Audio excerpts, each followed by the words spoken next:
The moving trucks were already parked outside, and my own mother was holding the eviction notice for the home I'd grown up in.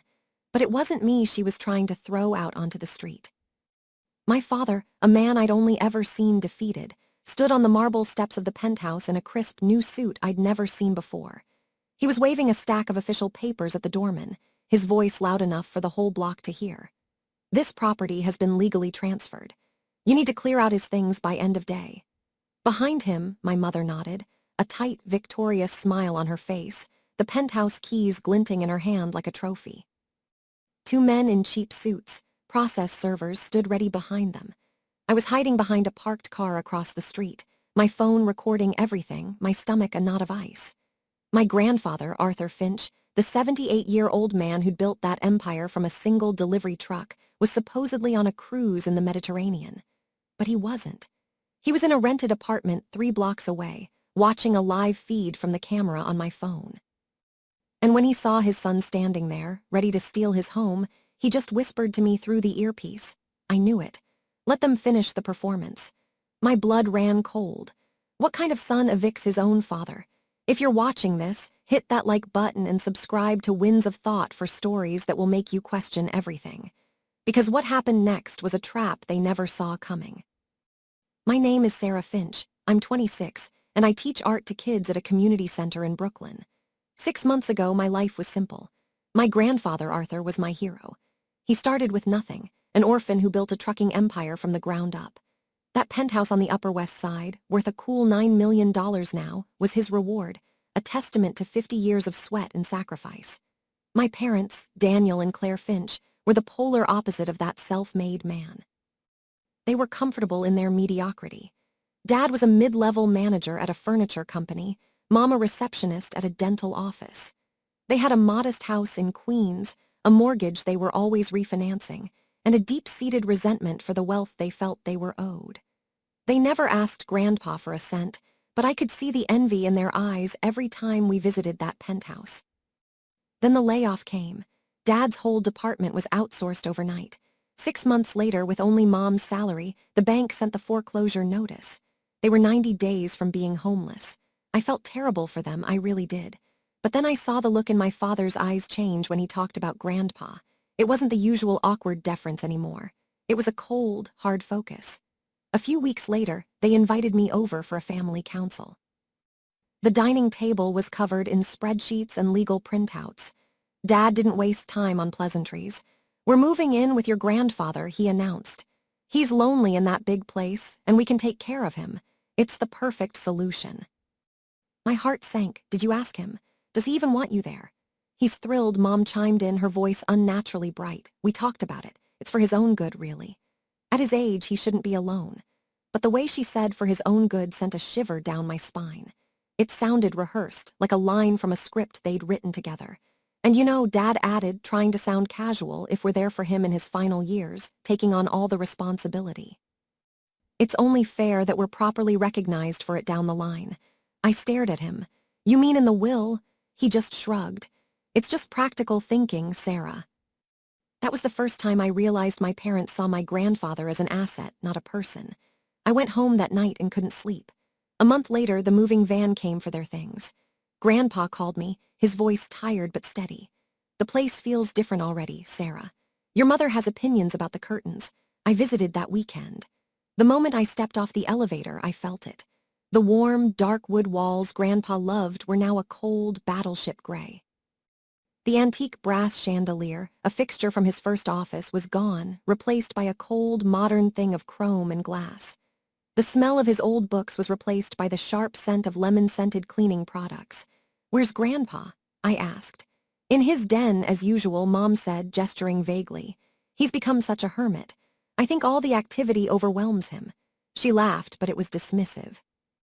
I found him in his study, surrounded by the only things that were still his books and his worn leather armchair. He looked smaller. "They're just trying to make it their home," he said, reading the concern on my face.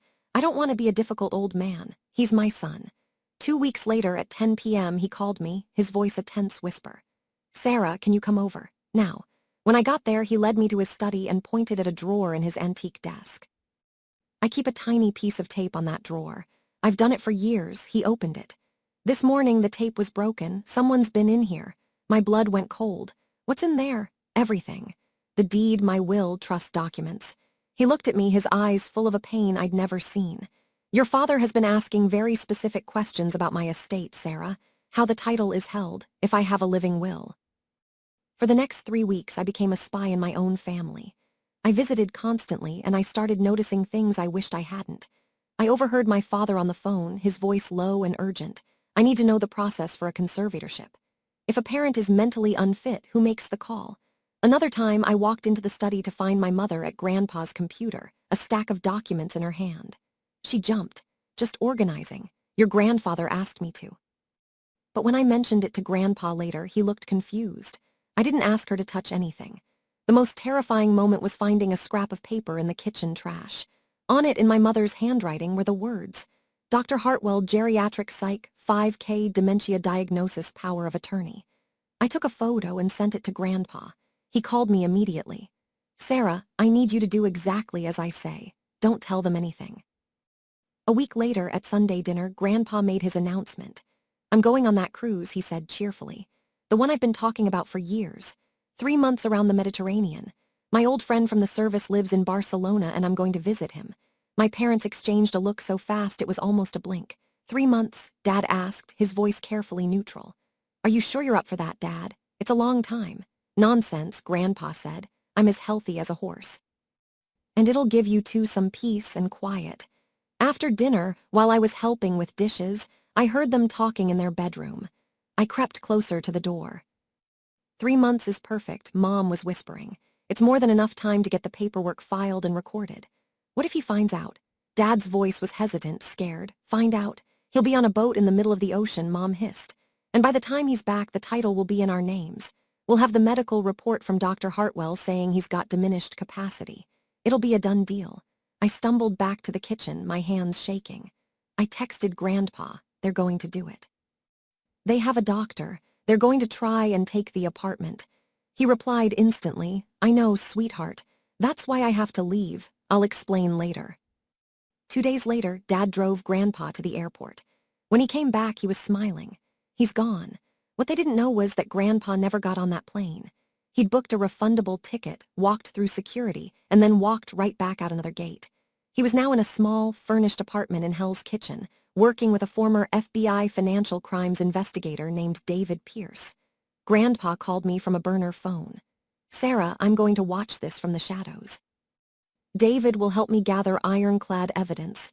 You need to keep going there, act normal, be their daughter. Can you do that? Yes, I whispered, my voice catching, I can. For the next 3 months, I lived a double life. I had dinner with my parents, listened to them complain about the cost of living, watched them slowly change the penthouse into a showroom of modern furniture they couldn't possibly afford. All the while, I had a small recording app running on my phone in my pocket. Meanwhile, David Pierce was building a case. He trailed my father to meetings with a shady real estate lawyer in Midtown. He paid a clerk at a document processing company to tip him off if a deed transfer for the penthouse address was filed. He found the doctor my mother had contacted, a disgraced psychiatrist who'd lost his license for Medicare fraud.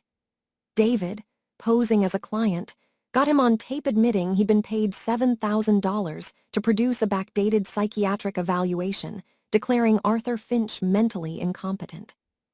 The most damning evidence came from a small camera David installed in the penthouse's living room, hidden in a book. We watched live as my parents practiced forging Grandpa's signature on a legal pad. We watched my mother coach my father on what to say to the notary. We watched them celebrate with champagne the day they filed the fraudulent deed transfer at the county clerk's office. They thought they were alone. They had no idea their every move was being recorded and backed up to a secure cloud server. When the transfer was officially recorded, they sent Grandpa a casual email, supposedly to his ship account. Hi Dad, hope you're having fun. Just a heads up, we've gone ahead and transferred the penthouse into our names to simplify things for your estate. Less hassle for everyone later. Let us know when you'll be back. It was a declaration of war disguised as a favor. Grandpa called me, his voice like steel. It's time, Sarah. I'm coming home. The day of his return was a blistering hot Saturday in July. My parents were ready. They'd changed the locks. They'd hired a moving company to box up his books and furniture and put them in storage. They'd even printed out a document for him to sign, acknowledging the gift of the penthouse. They stood waiting in the hallway outside the penthouse door, Dad in his new suit, Mom clutching the keys, looking like conquering heroes.